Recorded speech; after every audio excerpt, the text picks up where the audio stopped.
ఏడు శనివారాల వ్రతం 6వ వారం.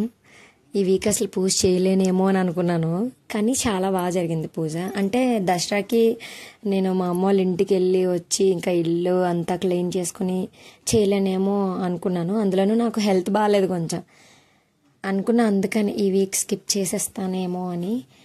లేదు, ఎలా అయినా సరే చెయ్యాలి అని ఫిక్స్ అయిపోయాను. నైట్ నిద్ర పట్టలేదు నాకు. మార్నింగ్ 4:30 కన్నా లేవాలి, లేచి పూజ చేయాలి అని. కానీ నైట్ నేను పడుకోవటం లేట్ అయిపోవడం వల్ల ఇంకాస్త లేట్గా లేచాను. అంటే 5:30కి లేచాను. 5:30కి లేచి అంతా కూడా స్టార్ట్ చేసి పిల్లలకి లంచ్ కట్టి పిల్లలు పంపించేసి అప్పుడు నేను పూజ స్టార్ట్ చేశాను. 9:30 అయింది మార్నింగ్. పూజ చాలా బాగా జరిగింది ఈ వారం. అంటే ఇంకాస్త ఎక్కువ పువ్వులతో పూజ చేశాను స్వామివారికి, అందుకు చాలా బాగా అనిపించింది.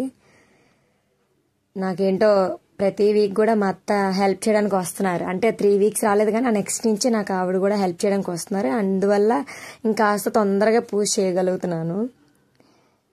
ఏడుకొండలవాడ వెంకటరమణ గోవింద గోవింద. ఓం నమో వెంకటేశాయ నమః.